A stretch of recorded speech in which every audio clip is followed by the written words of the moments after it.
Calling to order the Gettysburg Area School Board meeting for April 20th, 2020. The purpose of the meeting is to conduct the business of the Gettysburg Area School District. Public comment is welcome, and the issues will be referred to the appropriate board, committee, or administrator. Comments will be summarized in the official board meetings, which will be available by contacting the business office. Would we please stand for the Pledge of Allegiance? I pledge allegiance to the flag of the United States of America, which it stands, one God, under God, indivisible, with liberty and justice for all. If I could, at the beginning, Ms. Collins, everybody is, well, you can call them present, but they are on Zoom. And if I could have a member make a motion to suspend the policy 006 and 0061 relating to our electronic or telecommunications holding this meeting. Can I have a motion for that, please? Motion. I couldn't hear. Motion. Second. Second. Questions? Roll call. Al. Yes. Timon. Yep. Kathleen. Yes. Mike. Yes. Amy Beth. Yes. Carrie. Yes. Tim. Yes. Sylvan.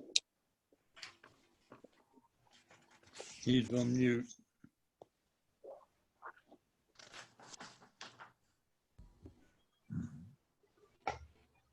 Sylvan. Yes. And I vote yes. Notice in communications, you'll see on your agenda 3.1, 3.2, and 3.3. They were attachments. Are there any questions on any of those items? Hi, Penny. It's Kathleen. I have a question, just really more curiosity than anything. When I look at 3.3, food services participation report, it's really a question for Jason. What's the takeaway on this report? You know, given the COVID-19 only gave us 10 days, I think, worth of reporting. Is there any takeaway for us?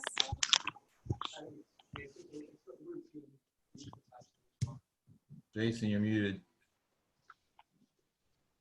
Just routine, we attach it each month. Yeah, thanks. I realize that, but I was just wondering, is there anything we can learn from the month of March's report? We have some increases and decreases, or is it kind of, you know, not anything we can really garner from it because it was a partial month? I mean, it was a partial month. You know, what we're really tracking right now are the ones that the student meals that we're doing during closure, and those have been pretty consistent. The biggest days remain Fridays because of the extra food, I believe, provided by Ruth Harvest. All right, thank you.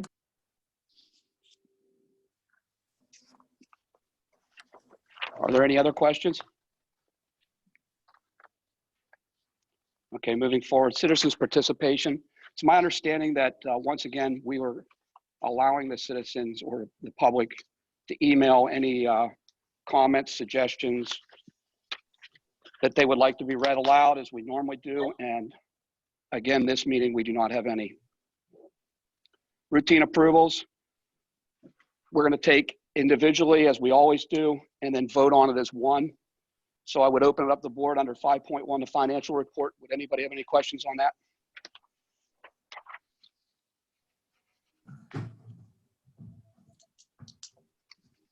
Okay, hearing none on 5.2, the human resources recommendations. Any questions on that? Hi, Kenny, Kathleen. I do have a question. We've got 2 positions for after-school supervisors, and I'd like more information. It references 17 days at $65. So does that mean these people are paid $65 for 17 days worth of work? And has that work already occurred, or is that to occur in the future? Excuse me, I can help you with that, Kathleen. We had somebody that that could not fulfill the entire year. of doing the after-school supervision. So these two people were going to fill in for the remainder of the year, but with the stop in school, they could only fulfill 17 days. So I did a proration and it came out to, I don't know, $3 a day, I think. I can't remember anymore. I apologize. But because of the school stoppage, they only got 17 days in of doing that piece of the gentleman who could not fulfill the rest of the school year. So like we've done in the past, we break it down daily, and that's what the daily rate came to total, $65 for each of those employees. All right, thank you, Tam. You're welcome. Tam, while you're talking about supplementals, can I also ask, would that be true for anybody else who has a supplemental contract, say spring sports or any of those? Would they expect to get paid? Right now, we're in conversations about that, Carrie. The only positions we typically prorate are like the cafeteria. The rest of the staff usually can complete their full assignment. So cafeteria, after school, before school supervisors are the ones we usually break down and do a proration for. But as far as spring coaches and our supplementals, we are in discussion with Jason, Dr. Lay, and Belinda right now. Did you have anything you wanted to add, Jason, to that? Because we just talked about it at Cabinet today. Yeah, I've been keeping in touch with the intermediate unit superintendents, and most are paying the positions that Tam, the ones that Tam didn't mention as exclusions. So most districts are paying things like spring coaches and assistant coaches, those kinds of things. Thank you.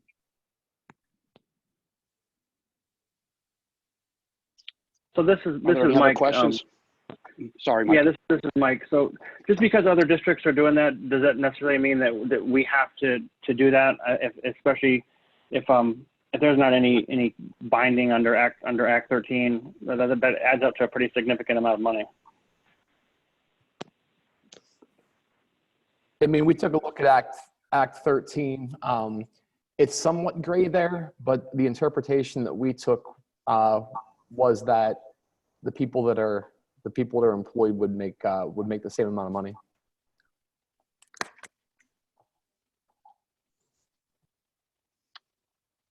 I just think if it's something that we need to check on, and I don't know if Bob McQuaid can interpret that better, but that's quite a bit of money of taxpayer dollars to throw away, essentially, for something that was not, I don't want to say completed, not even done at all. And I don't think that we should be paying out that kind of money for something that we're not required to do.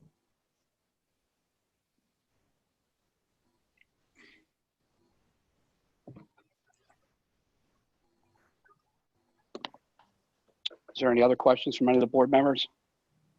Well, you guys were essentially asking for some clarification. Can we get some clarification? This is Bob McQuaid. I haven't been asked to look at it, and I can certainly check if that's what the board wants. My guess is that we'll be coming back and saying, because the act is pretty brief but pretty straightforward in saying that all school employees are basically to be where they would have been but for the shutdown, that probably will end up recommending paying it. But I'd be happy to check on it and check with my colleagues as well. Thank you.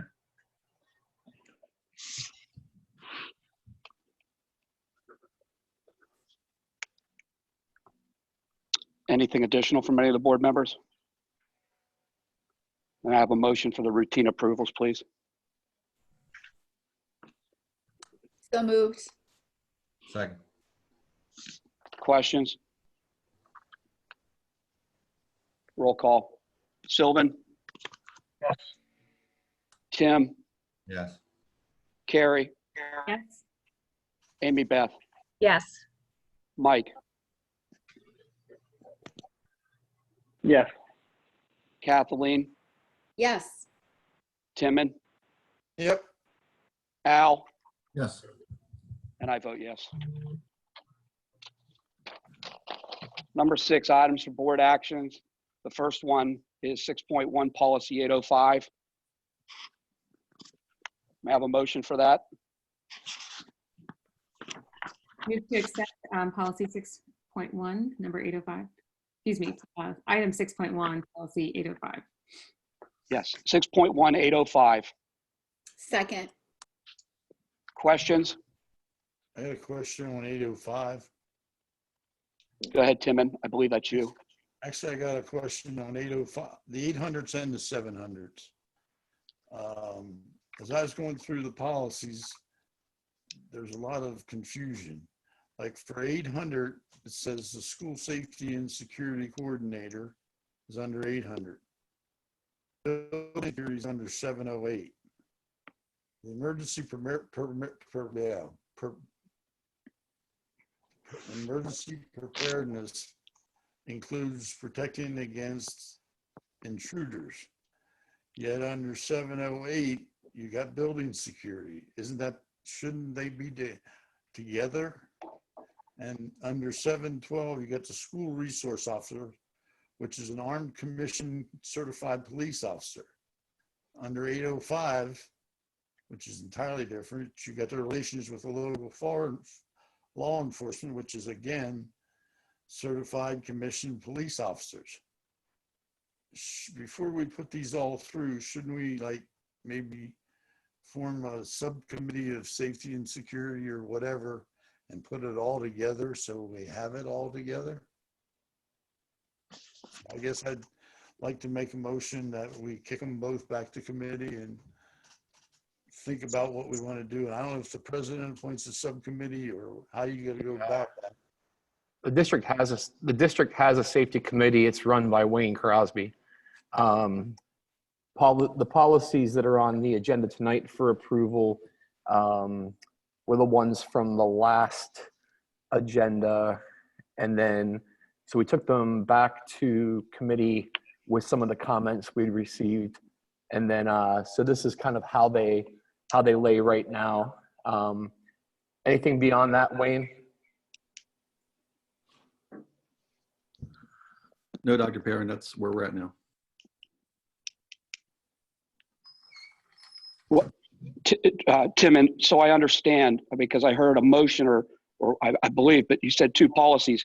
It's not clear to me which policies you're talking about. Currently, we're on 6.1, policy number 805. Okay, I thought we were on 800, I'm sorry. My bad. I thought we were under the, 805 is the relations with the local law enforcement, right? 805-1. Yeah, I'm just thinking that the 805-1 ought to be together with the 712. I mean, the school resource officer and the relationship with the local law enforcement ought to be seems to me they ought to be in the same policy. Or either that or create a subcommittee with all that stuff put in it together. We currently have them numbered this way just to stay consistent with PSBA. So when we're getting updates, it's quick to reference them. So if they send an update for 805-1, then we go to our 805-1 to look for updates. So the only reason that they're numbered the way they are is because that's how they're numbered consistently across the state. Okay. Jason, I think part of the confusion could be the naming of the policies. I just pulled up 712, which is what Timon is referring to. The name of the policy is security, animals on district property. But the policy is just about animals on district property, right? It's just about animals aren't allowed. 712, look at 712. 712 should be the school resource officer. And you know, it's so strange when I pull up the policies, I don't see a 712. I just see a 712.1. Well, So at I'm some in point- board, I'm in board docs and I clicked on the policies tab, which is to the right of the agenda tab. And then I clicked on 700s. I don't see a 712 in there. I understand what you're saying now, Jason. It just, when I looked at it, didn't make sense that security was at different places. And that the Yeah, same- you'll find different policies cross-referenced across different series depending upon who's impacted. So you could find some ones crossed with the 200s, some 7s and 8s, also some 8s and 9s. Yeah, it just didn't make sense to me that the school resource officer wouldn't be with relations with the local law enforcement. And that's what I was questioning, but the way you explained it now, I understand it, and I'll withdraw my motion. Thank you, Tim. Timon, any other further questions on the motion? I do have a question. Where is 712? It may be retired. We might have retired at 712 and left 712. I'm not in there right now looking at it. I mean, if you look at 800, there's at least 20 changes in additions to that tonight. Mhm. Okay, so Jason, I'm hearing that That's what 712, threw me the curve. That's what threw me the curve is like, there's so much stuff going on and it just bounces all over the place. The larger categories, like the 700s, all deal with property, and then the 800s all deal with operations. And that's part of the organizational structure and why there's cross-reference. So they fall within the category when they're planning it, but it doesn't touch other policies, and there will be overlap in between.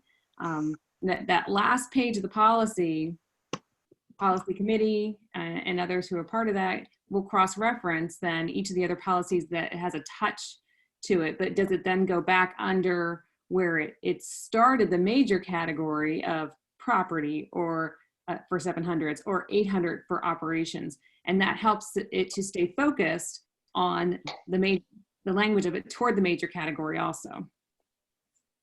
Okay, it just didn't make sense that everything was all jangled like that, but I understand if it all comes down the same way, then so be it. As a quick review for tonight, 805 You're not- was the one that was updated. 805 for tonight was the one that was updated based on the PSBA policy. And then the committee took a look at it again last week. The 805 1 and 2 are brand new policies for the district that we didn't have before. And 916 was the one that went back to policy committee last week to look at again. So 805 is the one that we're currently on right now. Okay. Any additional question on the motion for policy 805? Roll call. Amy Beth, Yes. Carrie, Yes. Mike, Yes. Al, Yes. Timon, Yes. Sylvan, Yes. Tim, Yes. Kathleen, yes. and I vote yes. The next is 6.2, policy 805.1, relations with law enforcement agencies. I have a motion for that. So moved. Second. Question? Can that, since that's the new one, Jason, can that go up under with the school resource officer since they're both sworn? Now we put it where PS. Muted you. We have it under the 805s so that they're lined up with PSBA's numbering system. Okay, I thought he said that was new tonight. All right, let it go.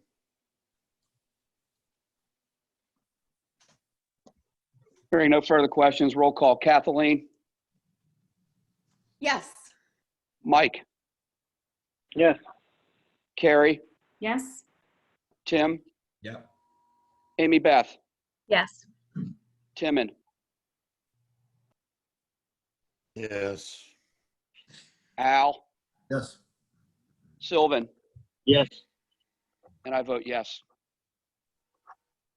6.3, policy 805.2, school security personnel. I have a motion for that, please. So moved. Second. Question?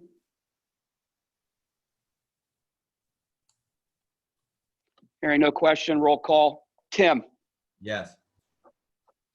Kathleen, Yes. Mike, Yes.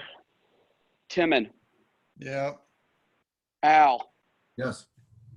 Carrie, Yes. Amy Beth, Yes.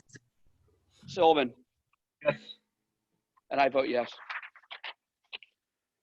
6.4, policy 916, volunteers. Motion for that, please. Motion. Second. Question?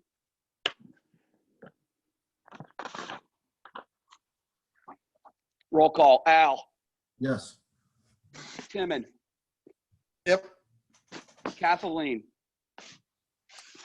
Yes. Mike, Yes. Amy Beth, Yes.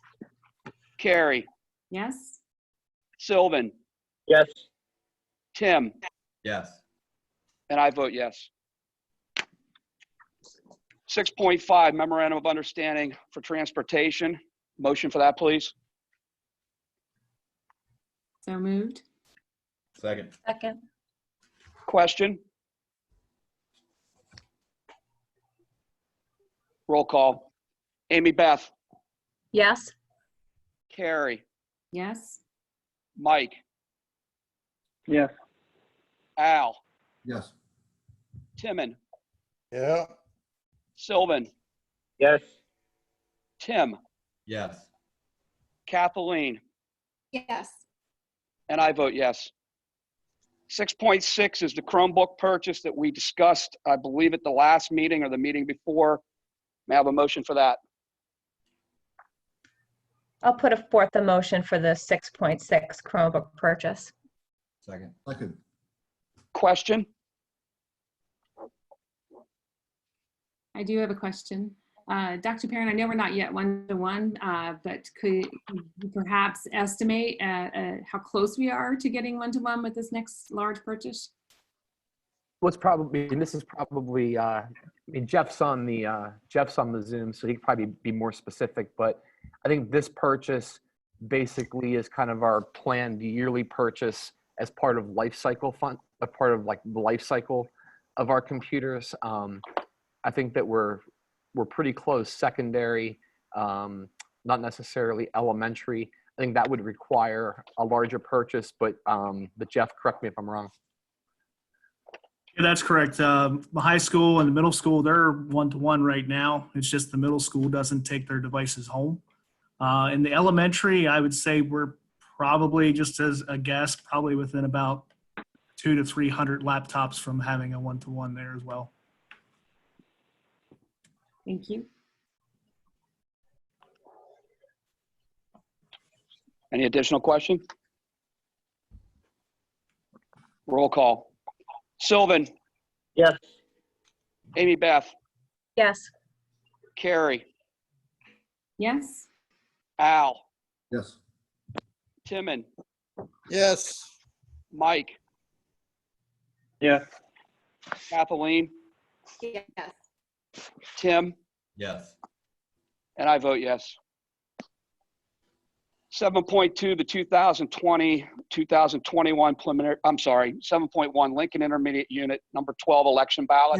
There were 4 candidates. 6.7, Ken, I'm sorry, 7.1. or 6.7, I think, right? Hold on. I have it as listed 7.1 on mine. I don't have a 6.7. There's 7.1. There must have been a change because I have it as 7.1, but That's the one. I'm sorry. That is my mistake. Does I everybody have have a it at 7.1. 6.7? Nope. Yes. It's Yeah. just above. Yeah, it didn't print on mine. Oh, 6.7 is Effective School Solutions LLC agreement. That's the one I emailed about Friday, and then a second email today at about 11:40 probably. Yeah, but I Put it don't- on the agenda at noon today. Yeah. I see it on the agenda. It's on the agenda, yes.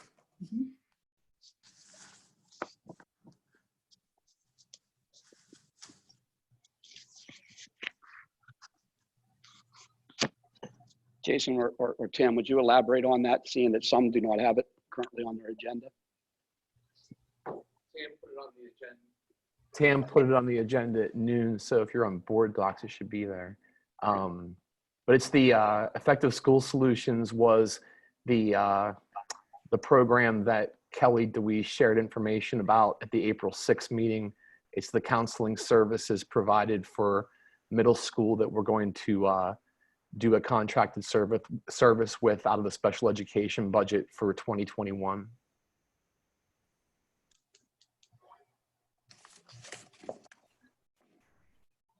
Jason, this is Mike. Is there a rush to get this and voted on tonight? I mean, haven't just thrown it on the agenda because I printed my stuff off.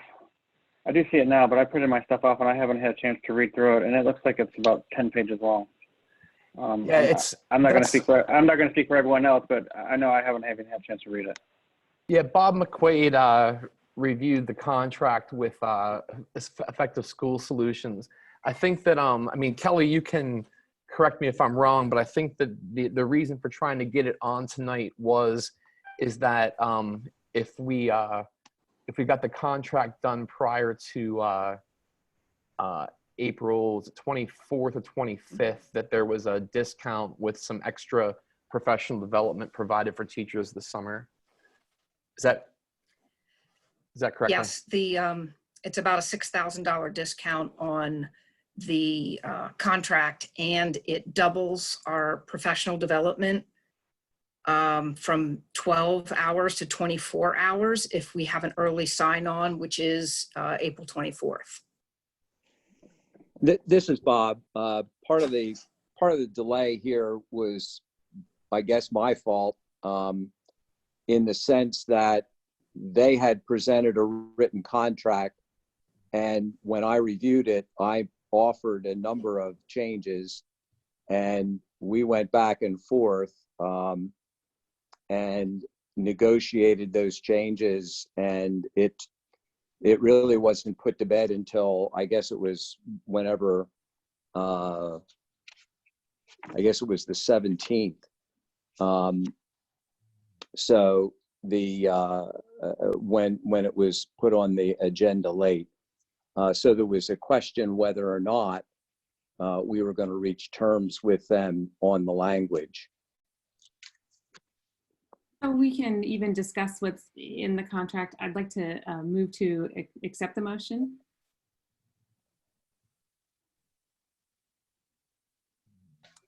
I'll second that. Thank you. One of the things in the contract, Bob, around, I gotta find the page numbers. 1 second.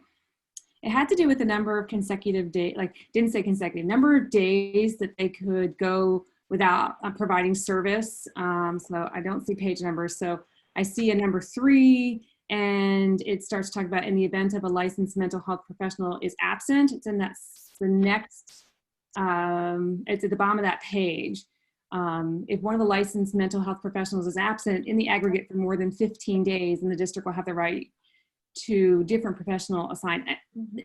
That is a little concerning when you think about a gap in service, and it may not be consecutive days, but say someone had a long-term illness, the reason to be out, and that language, maybe you could talk a little bit about how it could be, maybe it's interpreted differently than I'm seeing, that it wouldn't be consecutive days, that something could be done, as soon as you know someone is going to be out for a long term, it usually happens within a week or something, that they wouldn't be without service for 3 weeks for 10 kids possibly. Well, that language, it was, I'm looking to see where it is. I'm going to count pages now. 1, 2. Yeah. No, I just remember that they actually were giving themselves more time than that. And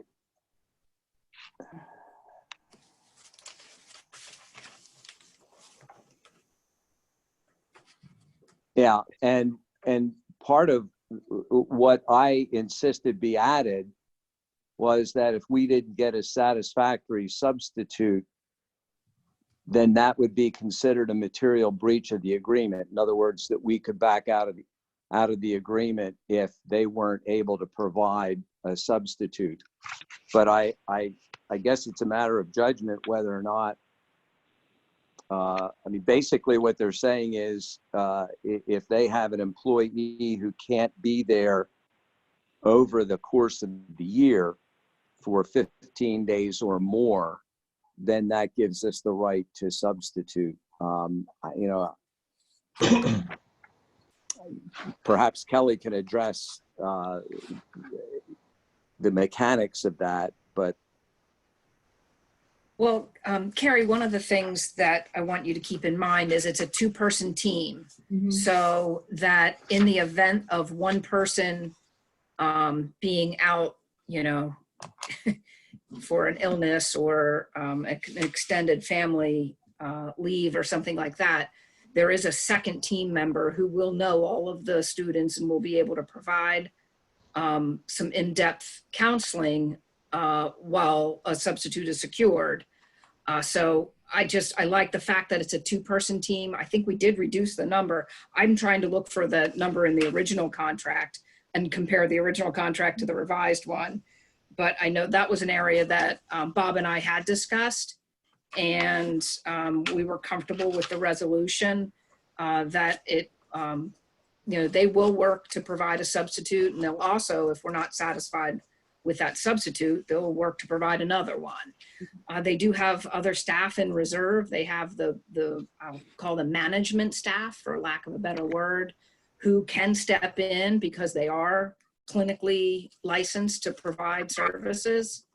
I'm not saying that's what would happen, but they do have a wealth of other people who work for the group who are capable in a pinch while they look for a replacement, should we come to that. And if I could add, they are LPCs or LCSWs, so they also have their own ethical codes that they have to follow. So they have to post in some way, shape, or form. If they are going to be not at work, whether it's in a school, in their private practice, wherever they are, they have to ethically post that. So it wouldn't even fly ethically. They would lose their license.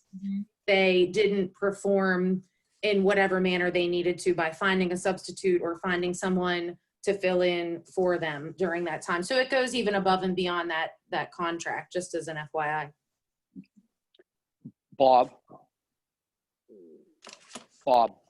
Yes. In your negotiations with them and seeing the question that Mike had posed here, and understanding that there is an incentive to get it done by a certain date, but what it sounds to me is we've had some back and forth with some language issues, correct? Yes. Is there any chance to allow the board members, if they so choose, to review this document, see if they're seeing it here right now, and have it on the 27th meeting? We're having a special meeting, and not lose that incentive they're offering us? Belinda or Kelly is going to have to tell you the date, the cutoff date. But if that's the cutoff date, then I'm sure we're okay. Or I would imagine we're okay. Yeah, the cutoff date. I think Kelly, you say it was the 25th or 24th. Yeah, I thought it was the 24th, but I'm trying to find it in the contract itself. Should be on the first page, I think, right? I'm just trying to find a happy medium here. It would be completely up to them whether or not they extended. It would be completely up to ESSA whether they extended the extra professional development and the discount once it's beyond the 24th, I believe. Yeah, it's April 24th. It's in the contract. I see it. Yeah. Yeah, I certainly can see my board docs that this was added. So for me, I'm going to need to read the document before I can make a decision on it. Jason, when did we receive the contract from ESS? Well, initially, probably, I have to probably revert to Bob and Kelly on that one, but I know that they've been back and forth making sure that the district was comfortable with the language, and also that then on the flip side, that ESSA was comfortable with the language. So it took a little bit of time, but if I remember correctly, did they extend the deadline once?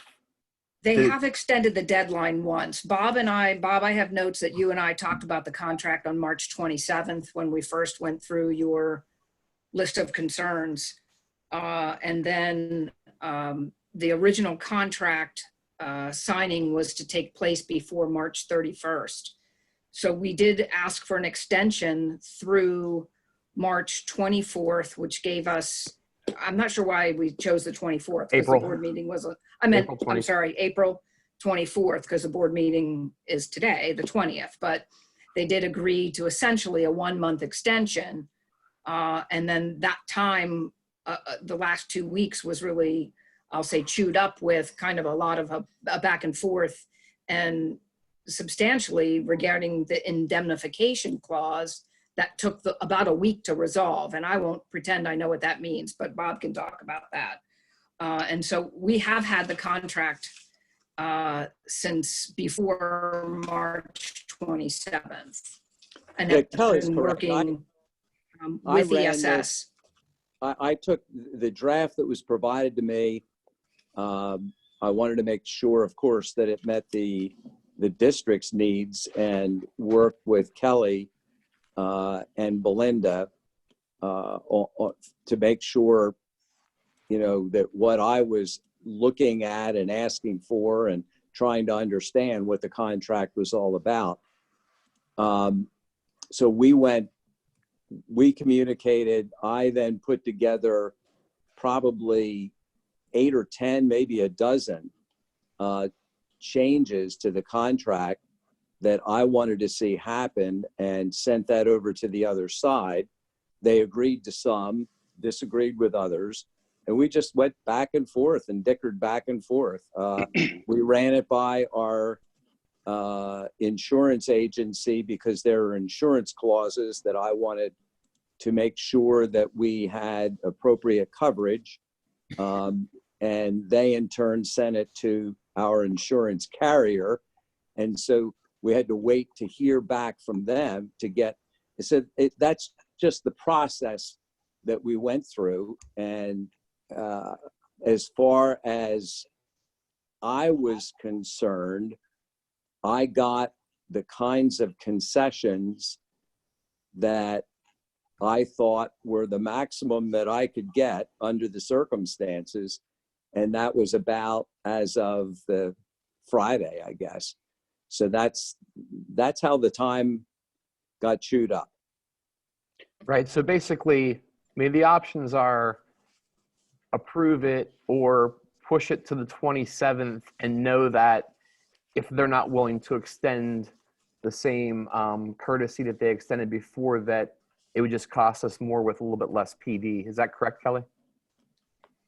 It'll cost us 12 days of professional development. And $6,000? At least, yes. Okay. I just want to make sure I was clear so the board knew what they were acting on. Are they understanding that we only meet twice a month, that we don't meet once a week? Yes, they're aware. They've been aware of our meeting dates since early March. I gave them all of our board meeting dates very early on in the process, so they knew where our... The 24th date doesn't even make any sense, because it's not right after a meeting. I understand. It's more to do with their contract and having to get their staffing in place so they know what their staffing needs are. That would be why they're choosing a particular date. Most initiatives fail when there is not PD to support them. So asking that the PD is not included or not funding the PD would be a huge mistake. this service, one of the major perks is that the kids get to stay in the Gettysburg School District with all of the amenities of the Gettysburg School District at their fingertips, whereas when they are sent out of the district, those amenities are stripped away. If you've been in those facilities, they look nothing like what we have at Gettysburg School District. And then the third one was the significant cost savings. And Kelly, I'm going to come back to you and ask, what does it cost to send 20 kids to an out of district placement? Okay, start with one. Let me get my calculator out. Isn't it like 17 or something like that?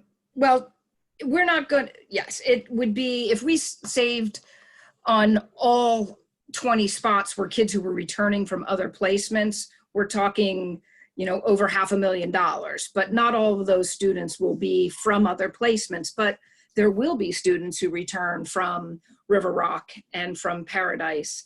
And those places on average are $33,000 a year.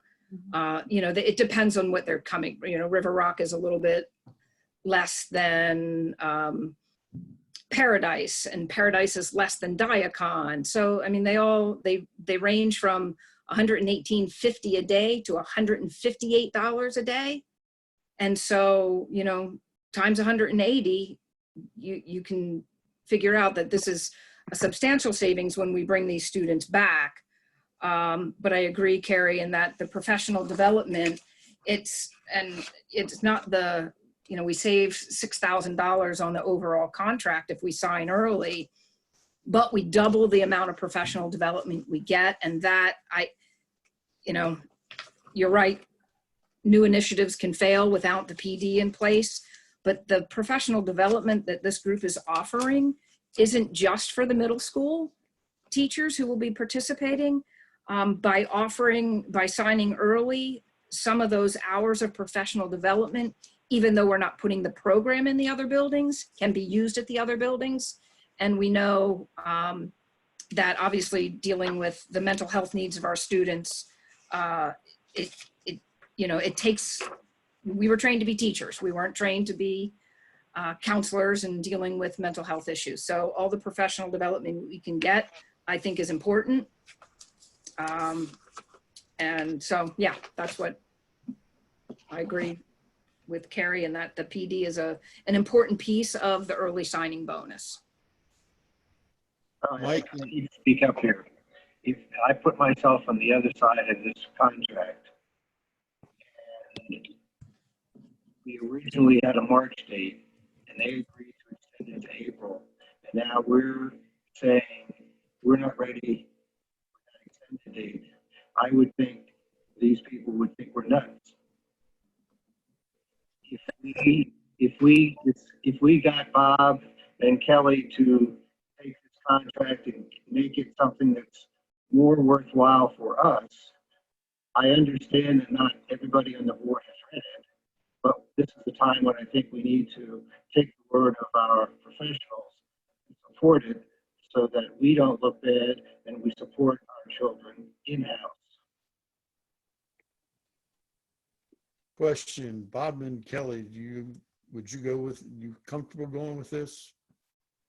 Absolutely, I am. In fact, we do have meetings scheduled. I mean, we're ready to launch, and there's a lot of pre-planning that goes into this. We don't sign a contract, whether it's today or tomorrow or whenever, and wait until August to start this rolling. We have our startup meetings already scheduled, and we really, we'd like to get moving on this. So Tim, I think it's a very important piece. This contract wouldn't be in front of you since it came to me. It wouldn't be in front of you unless I were comfortable that it's legally a good agreement for the district. Certainly not perfect. I didn't get everything I wanted, but I think it is. I do not know of anything in the agreement that would be objectionable or to the disadvantage to the district. Okay, that's all I need to hear. I do have a question. First, I want to say I did have an opportunity to read the agreement, and I don't have any issues with the agreement itself. I also want to really commend the district for taking the mental health of our students seriously, and I thank you for that. I think this is just terrific. But I have a question. If we don't pass this tonight, and I'm hearing then we'll have an additional $6,000 charge, does that bring us up to $296,000? The contract is for $290,000. We actually, if we sign early, we will get a discount on the 290. It'll be 184 something, and I don't have that figure right in front of me. So we'll get a discount on that 290. It'd be 284. Yes, That's 284. 284. Yeah. Did I say one? I meant two. Yeah. And then whatever cost the extra PD would cost us to purchase that wasn't part of the early agreement, right? Yes. So I'm going to a summary here. Yeah, it would be 284.2 for the early signing, plus 24 hours of professional development as opposed to 12 hours of professional development.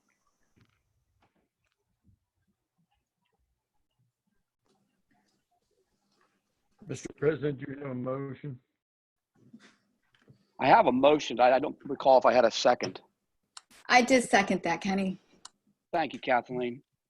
So we were at question. Is there any further questions from any of the board members related to this particular motion? I have one more question on just plain devil's advocate. Where's the pandemic clause? What if, you know? The Half joking, half being serious. No, actually, that's it. Because at the end is the act of God and fire and all the Right. in there. We do have a force majeure clause that does address that in a general way. Paragraph 25.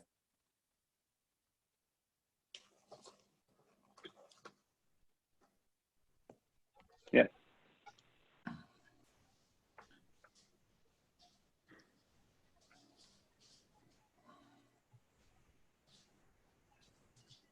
Mike, did you have anything further? No, I'm good. Okay, thank you. All right, roll call. Amy Beth, Yes. Carrie, Yes. Tim, Yes. Sylvan, Yes. Mike, Yes. Kathleen, Yes. Timon, Yes. Al, Yes. and I vote yes. I apologize for that mistake on my part. I didn't update. So we will go on to 7.1, the Lincoln Intermediate. Our Lincoln Intermediate Unit is an election, and it's listed as under informational item, but there are 4 people on the ballot, and I would like to entertain a motion on this particular informational item so that we can give our ballot and have it recognized. I second that. No, I would like to have a motion. I didn't hear a motion. I'm sorry. Thank you. Al, you second that? I propose a motion that we vote on that information item and make it an action item tonight. I would also propose that we recommend members to the LIU board in one motion for the 3-year terms and also for the unexpired terms, since the same amount of nominees it's the same amount of nominees as we have openings. So I'm recommending that we change it to an action item and that we do it in one motion. Do I have a second? Yep. Question? Hearing no questions, roll call. Amy Beth, Yes. Carrie, We'll leave. I need to abstain. thank you. Mike, Yes. Al, Yes. Timon, Yes. Sylvan, Yes. Tim, Yes. Kathleen, Yes.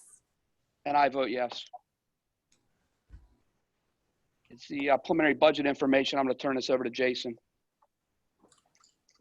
Yeah, sent a note on Friday. The slideshow itself has the same information. There are no updates as of yet to any revenues or expenditures. We would probably be seeing some different projections for the meeting on the 27th. So we'll update the expenditure information, any changes that we have through this week. Also, any revenue projections that we're aware of at that time. I'll update all of that for the 27th whenever we meet. So we'll go through the slides specifically there. I'll condense them a bit, show some of the trends, and also start talking about in terms of what we fund and what that would look like in terms of a zero tax or a small increase at that time as well. So that's kind of where we are right now with budget.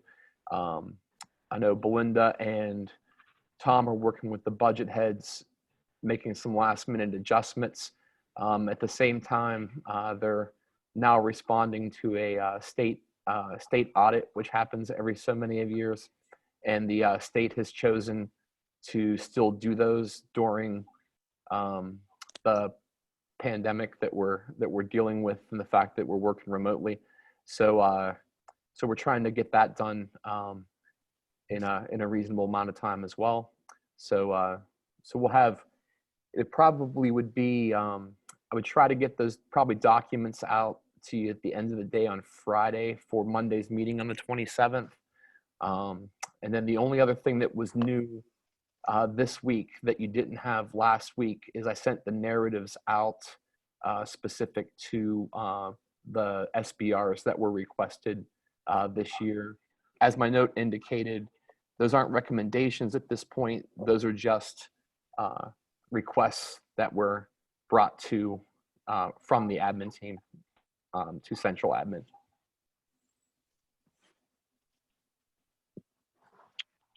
Any board members have any questions of Dr. Perrin on his presentation?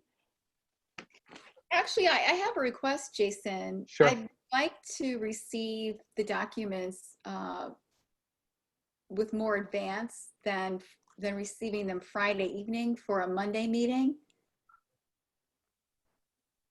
Yeah, we can do our best. We were just hoping to have them done by Friday evening, but if we get them earlier, we can. Yeah, I mean, I think that was part of the issue with the ESS contracts. You know, not all of us were able to look at that this afternoon. Sure. And I certainly want to make sure with something as important as a budget that we have ample time to review the materials before we meet. And I thank you for that in advance. Sure.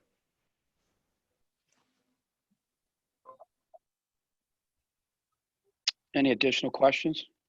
And then Jason, just for clarification, you differentiated between request and recommendations. So with the three positions that are in the requested budget, they may or may not make the final recommendations that you'll be giving to the board?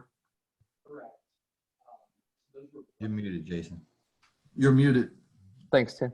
They were recommendations brought to central admin that we're currently considering. So, you know, when we get to an actual budget recommendation, you know, you might see one of those three, none of those three, two of those. So it could be any combination, you know, of those. So right now they're requests, they're not recommendations. And has there been any discussion whatsoever from the Department of Ed or anyone in Harrisburg relaying that they would delay our deadlines for preliminary and final approval? Unless Belinda's heard anything, I've not heard of any extensions given to school district budget timelines. That's surprising to me with all the uncertainty out there, well, I would think that they would give us a little bit of leeway. Yeah, we were hoping for a little bit of time, but you know, we'll work to meet the deadline. So there are a lot of factors. A normal budget year, you're looking at the impacts that you know your revenue are looking, you know, for next year. But you know, given the pandemic, you're really kind of looking and understanding that you know next year's revenues could be in a tougher spot than you know the following year. So there's like a multi-year impact on some of the things that we're looking at right now. I just hope that they still allow the board to have the ability to do whatever they would choose to do with regards to the budget when the time comes.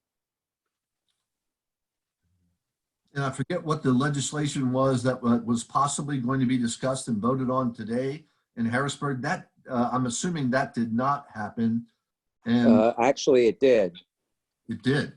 It did. But I saw it like 5 minutes before I came online, so I didn't get a chance to read it. It's pretty long. But the governor did sign the act today. So we, Bob, correct me if I'm wrong. We have every school in the state has to have a 0 increase for 2021. I did not get a chance to read it, so I don't know what's in it. Oh, that's preliminary. I read through it a little bit, and that's basically what I believe the legislation was recommending anyway. Which kind of, it's disappointing that they're taking away from us locally who are living in the community. But I think it's a habit that Harrisburg makes some quick decisions, and then there's unintended consequences that follow, which is typical, I think, sometimes. Al, I can't confirm that just because I wasn't watching news feeds before the meeting. So we'll get back to you on that. Okay. And actually, I've got a question too. I just did a really quick read, and I mean quick read of that bill, and it seems to apply to first-class school districts. Are we a third-class school district? Yes. Yes. We're not a first or a second. First is Philadelphia, second is Pittsburgh. Okay. Okay. So it may not apply to us. Yeah. But again, I just did a cursory read, so I don't know. Me too. Jason, this evening, are you entertaining questions about the SBRs, or do you want to wait until our next meeting for that? Sure, we can answer questions. All right, I just have a couple of questions in no particular order, but the SBR for the dean at the high school, how does that position differ from an assistant principal position? So a dean of students would actually, it's a non-administrative position, so it's part of the collective bargaining group. It would be a teacher contracted position. So they could work with students, do student discipline, those types of things. They just don't have the ability to do suspensions, or and they don't have the ability to do teacher evaluations. So it doesn't replace an assistant principal, it's in addition to? Right, so it's in addition to. So one of the things, I'll let Jeremy speak to some of the other things that they could do, but one of the reasons that we were going to bring this forward this year is because as Sean Eckenrode moves full-time to ACTI and is no longer partial ACTI, partial district. Right now he's 25% Gettysburg, 3/4 ACTI. So when he's full-time ACTI, there are things within the high school that he's been doing that one of the assistant principals is going to have to pick up. So part of requesting the dean this year was to relieve the assistant principal of some of the things that could be done by a dean position, so that they could pick up some of the evaluations and some of the Perkins grants and kinds of things that the assistant principal will have to pick up for Sean Eckenrode. Jeremy, you can add to that anything. Yeah, try to write this up in the best way to describe our vision for the position, and just wanted to make sure I wasn't muted. And honestly, it builds on top of the Effective School Solutions program, which we've all talked about for a number of months now. And as Kelly shared, fortunately, the professional development applies, K to 12. But when we originally looked at this, we had a lot of serious discussion about whether it made the most sense at the high school level or at the middle school level, because the same problems that you find at the middle school that we're hoping this program can really help to address, those problems are at the high school as well. And we talked about whether metaphorically it would be best to stop the bleeding at the high school or to prevent the bleeding at the middle school. And I think philosophically it makes the most sense, which is why we ultimately decided that it's best at the middle school. You invest in kids and their mental health and many other things early, and hopefully you can set them on a path to success through the years to come.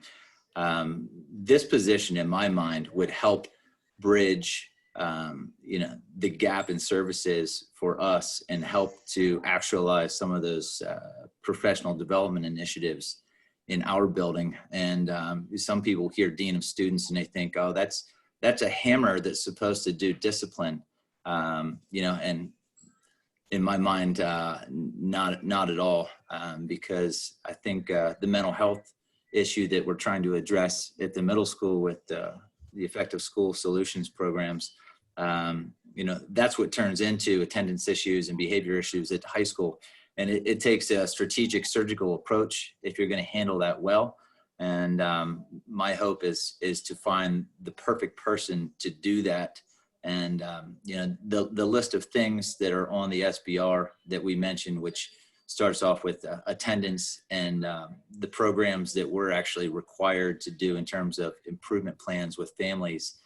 It is time intensive when you had to schedule meetings with every kid who's absent 3 or 4 days and try to establish a plan for improved attendance.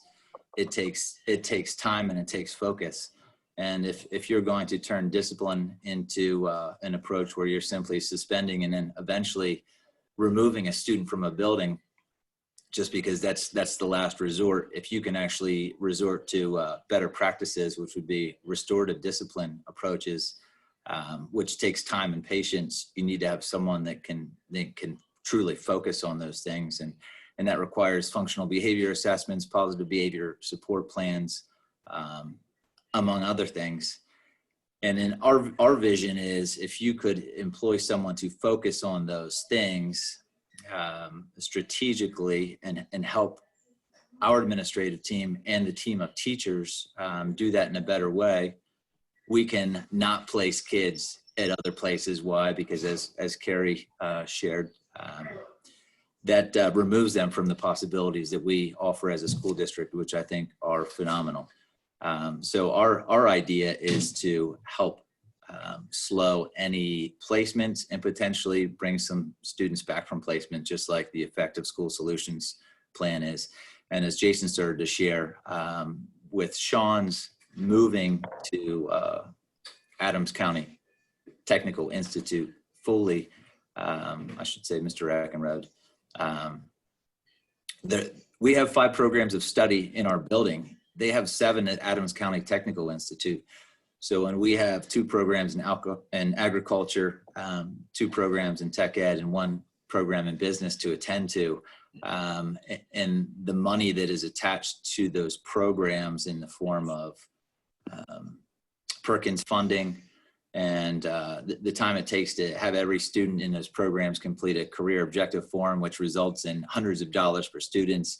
It takes time and attention to make sure that those things get done right so we can get the Perkins funding that we have a right to, as well as some of the other funding that comes along with crossing all the T's and dotting the I's that are attached with those programs of study. So really a dean helps free us up to attend well to those programs of study, among other things. And we listed those things, and I don't want to exhaust your time here, but but there's a lot of things that I feel that we can employ an assistant principal on, and myself, if we can have another person attend to some of the other things that relate to attendance and discipline, and more. Jeremy, Mr. Lusk, a lot of these look like they're related to something from the guidance department or could be covered by a guidance counselor or others in the guidance department. So why didn't you go that route, perhaps? Maybe you could explain why a dean of students over a guidance counselor. They do that too. Mm-hmm. You know, if we have to write an FBA or a positive behavior support plan, counselors work with administrators. And, you know, when you're addressing mental health needs and such, you know, obviously we're employing those folks. The high school before my time had 5 guidance counselors. You know, we have 3 now. Yeah. The middle school has less. And I know we've talked, we're blessed. We've hired some people lately. The instructional coaches that we've hired, I tell you, they've proven themselves to be incredibly valuable in the last couple of months, more than I can really share. So, I mean, I know that we've been blessed to add some things on, but also if you back up a few years, we've also whittled our team down from, again, 5 counselors at one time to 3. Those folks are stretched, and they would be involved. This basically is a point person to help connect admin to counselors to ESS, among other, and classroom teachers, the professional development that we're talking about that we'll get into in time. To actualize that in a classroom takes someone who understands emotional support and behavioral needs. And again, when I think about the perfect person for this position, it is likely an emotional support background, who is well skilled in behavior support and such. Hopefully that can glue all those components together. Yes, I did recall that there were more counselors at one time, you know, maybe even as 2012 or so, there were more at one point. So thank you for answering that question. And you know, and on the SBR, you know, we talk about, you know, the effects on others and career objectives, and career coaching, are things that counselors should be doing. And all too often our counselors with us are dealing with crisis intervention. And I can picture students that sit outside a counselor's door and want to be there most of the day, and kids that are in there eating lunch, and you know, it's their time is soaked up dealing with many different types of things. One of the other reasons is that the dean positions are somewhat, depending on how they're used, they can be almost quasi-administrative in a way. And one of the things we tried to do with kind of getting the Leadership Academy off the ground this year was to try to eventually create some kind of career ladders for teachers to you know, try administrative functions to see if they would like them and those kind of things. And so this would be an opportunity for someone to kind of taste admin without jumping into an administrative role as well.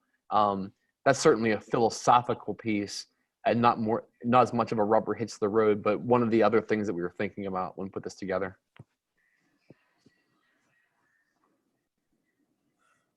Any other questions?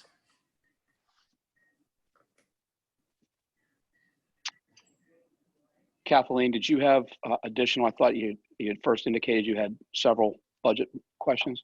Yeah, I do. That was my only question about that particular SBR. And thank you, Mr. Lusk. But does anyone else, I hate to feel like I'm dominating the questions. Does anyone else have questions before I ask my other 2? One for each of the other 2 SBRs. All right, so I will jump in. So the SRO SBR, this is a super easy question, Jason. So basically we're looking for possibly looking for a second school resource officer who would be specific to the middle school in Lincoln. So does that mean then we would have 1 SRO, middle school Lincoln, and then 1 for the other school buildings? You're on mute, Jason. Thanks, Tim. So The SRO itself would be stationed. If we would have a second SRO at this point, we probably would station them at the Lincoln campus. And of course, Officer Kiefer is stationed primarily, at least his office is stationed out of the high school. But they'd both be able to go to any school in the district. It's just that we probably would station them there. That way, too, if one of them were out or absent, you'd have somebody else that could then cover their part of the district, as well. Can I ask a question about that also? Why Gettysburg Borough? Why not Cumberland Township? Isn't that who the other contract is with? Sure. I mean, initially, that's just who approached us with the proposal. So might there be a bid process or something like you do with any other contract? We could. Is it more about the bid contract or more about, we'll say, the cohesiveness of the two entities? I'm assuming the borough has different ways they do things other than Cumberland Township. And I personally think that you would want the same procedures done across the board, no matter what we do. Yeah, I think that, I mean, certainly we would have expectations for the SROs that worked in the district. I mean, I know that I spent, the last, before arriving here, spent, a number of years in a district that had, multiple SROs and about three different police forces that, contributed to that. So I think it's just a matter of understanding what the expectations are and the ability to, to work with one another. So the reason it's listed on the SBR as the borough, it's just that they approached us with the idea. So they approached us. That's an interesting phrasing, and I would think we would we would want to think about our existing relationship with any partners that we have and use some of the procedures we do with other contracts, and we go deeper than they approached us. Carrie, I know that Jason and I don't want to speak for him, did have conversation because you're raising the same point that I had raised when I saw it came from out of Gettysburg. And I don't want to speak for him, but it's my understanding that it's almost a two-phase process here. The board would make a decision as to whether or not the SRO position is needed and whether or not we want to fund it. And if the board would agree that it's needed and would fund it, then I'm with you that I think it needs to go back to a bid process. And quite truthfully, I'm very vocal about that. Cumberland Township, who has stayed with us this time, probably should have the first opportunity to look at whether or not they're interested in even giving another officer up.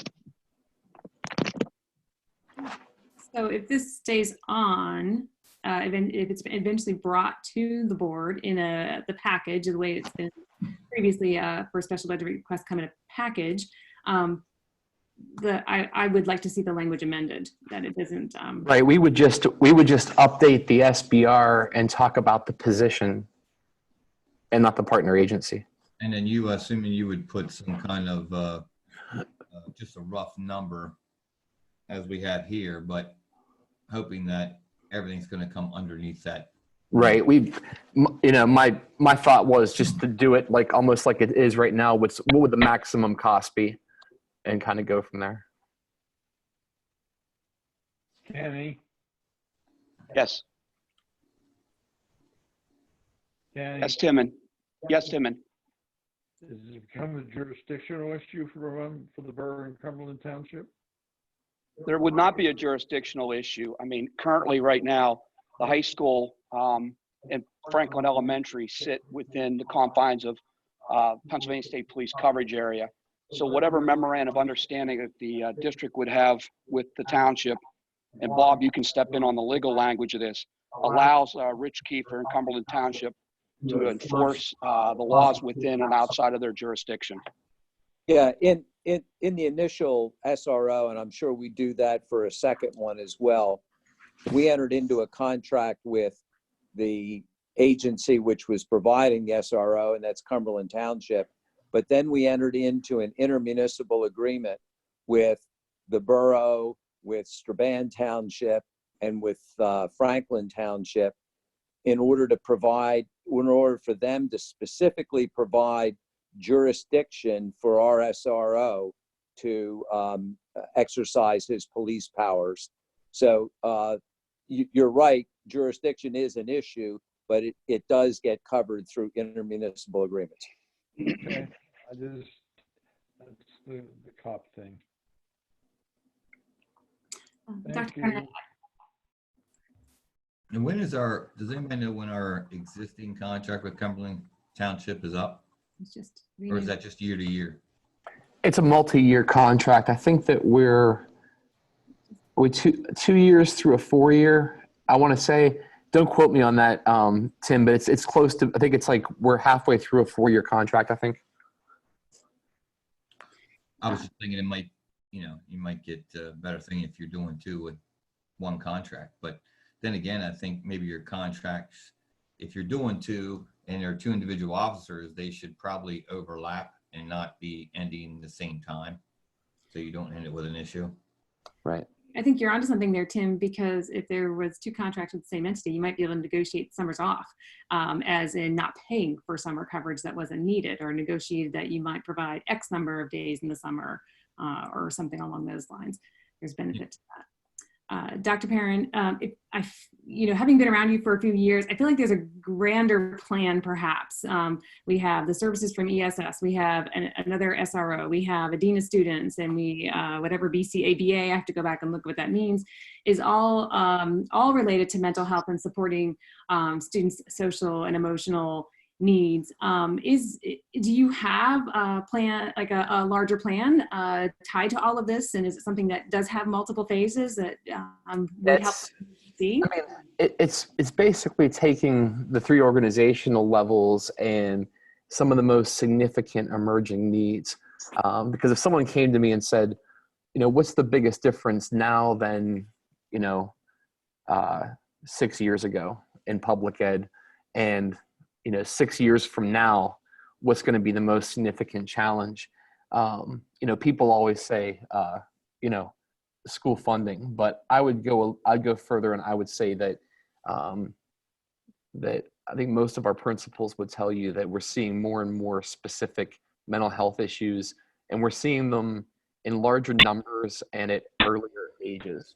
So trying to put multi-layers, I don't want to overuse the word multi-tiered support, but multi-layers to be able to provide supports, for students, and trying to do it, in an age where we can provide the support and create coping skills and the ability to learn in our schools, so that we can keep them in our schools and graduate them from Gettysburg. So sure. I mean, it's mental health support. We added the social worker last year. So these have all been things to kind of address that emerging need of mental health and really the behaviors that those equate to at times.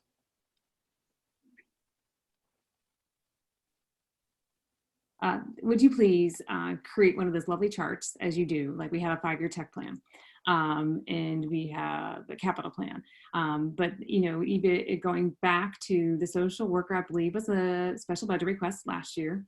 Doesn't necessarily have to include the SRO, because that's been several years, but to map out, here's what was in year 1. This year 2 may have, several layers to it, and what you may even anticipate next year. So we can see that vision. I think it's helpful to understand the strategy along with making decisions. Sure.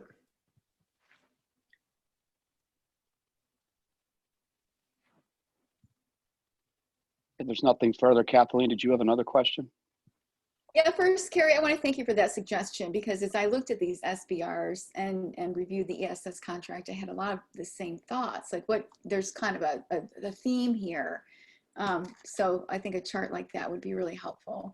I do have a question about the BCBA, behavior analyst, is that right? Position. and this may have been answered through the last discussion, but my question was how this position complements or duplicates the work of the ESS professional.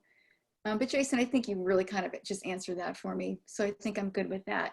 But there is something else in here. It mentions that we currently have 2 school psychologists. I'm a little bit embarrassed to say I wasn't aware of that. Where are they located? What buildings are they in and who do they serve? I can address that if you want. Yeah, thank you.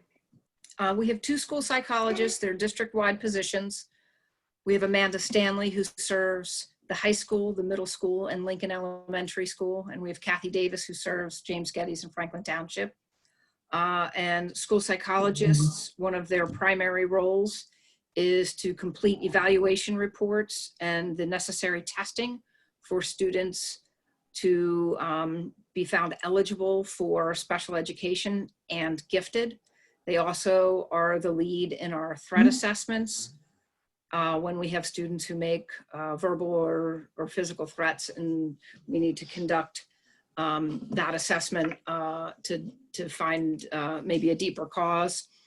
They're also involved currently on the periphery on dealing with students who have challenging behaviors and trying to troubleshoot those areas. Our psychologists are incredibly busy people.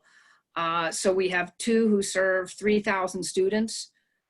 We do also occasionally have to test students who do not attend Gettysburg School District, but they are residents of Gettysburg School District and they may attend St. Francis or another private school. And so we're responsible for finding and evaluating those students who may have disabilities there as well. They do quite a bit, but the primary function is special ed, and then they report to me. Thank you, Kelly.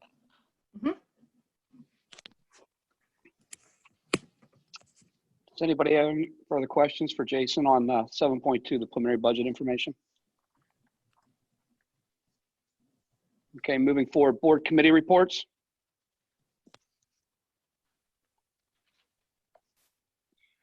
Mr. President, I have a report from the Finance and Facilities Subcommittee meeting on April 16th.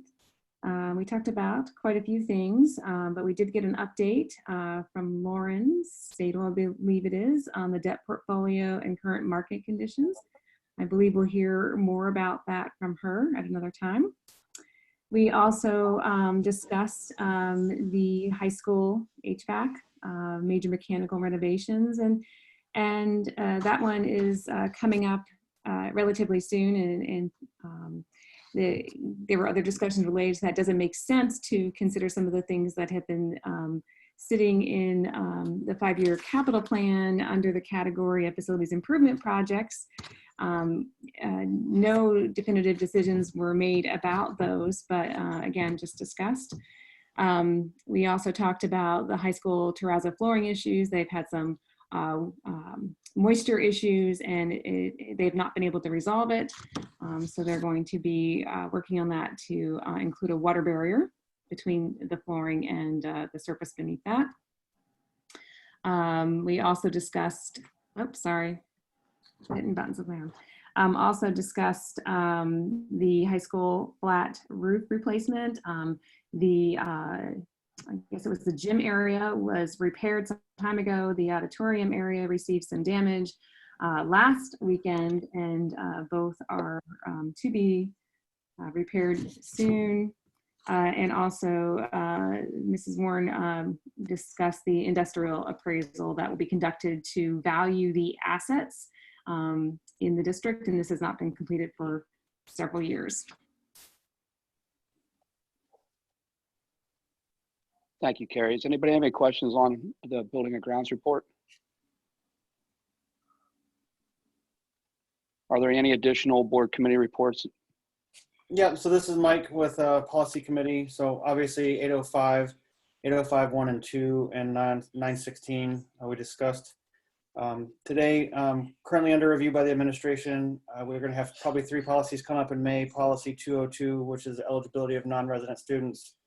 Policy 707, use of school facilities. And policy 246, which has to do with some student wellness. And then probably one hanging out and for our June meeting, which will be policy 702.2 that has to do with crowdfunding. And that's all for the policy committee. Thank you, Mike. Any questions for Mike? Any additional board committee reports? Okay, building and grounds, or building and program, I mean. Jason, would you have anything? You're muted. Jason. There you go. Go ahead, Dr. Lay. Thank you. I'm sorry. At this point in the evening. So here, let me start my video. Jason had shared with you a copy of the continuity of education plan that was submitted to PDE, and that was in advance of the announcement of school being closed for the rest of the school year. So we were directed to revisit our plans, to make adjustments if some have been made, and we are moving to planned instruction now, not just review and enrichment, a combination of the 3. So I'm making some adjustments to the plan based on that.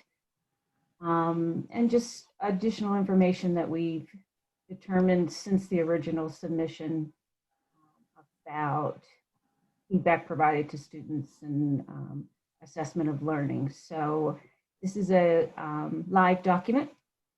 We will resubmit on behalf of the district, and we continue to revisit what we're doing and feedback and make adjustments. And it's been an exciting process. I'm grateful to be part of it. And it's a learning process, and we're just trying to stay very positive and stay ahead of things and keep in mind that our most important thing right now is staying connected with kids. Thank you. This is just a reminder, we'll advertise next week for a meeting on the 27th, 7 o'clock, the same format that we used this evening. Anything additional, Jason? No. Well, Jason actually just gave you the calendar of events. We will hold a special board meeting next Monday, April 27th at 7 p.m. We chose to do a special board meeting opposed to a workshop to allow any items that would come up that would need addressed by the board. We would be able to do that on April 27th as holding a special board meeting, but it will be primarily budget related. We will use the same format as Jason said, and I would ask if there's any good for the order. Good for the order. I have a question for Carrie. Will you be attending Wednesday's ACPI meeting or participating in? Yes, I will. You know, this working from home really cuts down the commute, and so I'll be able to go right from the one office to the next office next door to be able to, but thank you for asking, Sylvan. And I suppose if you wanted to sit in, you would be welcome to do so you could keep up on them. Person-to-person meeting, I'd be there. I don't know.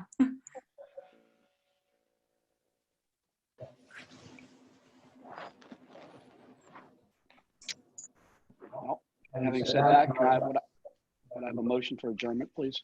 Wait a minute. Thank you. Get something We're set up. adjourned.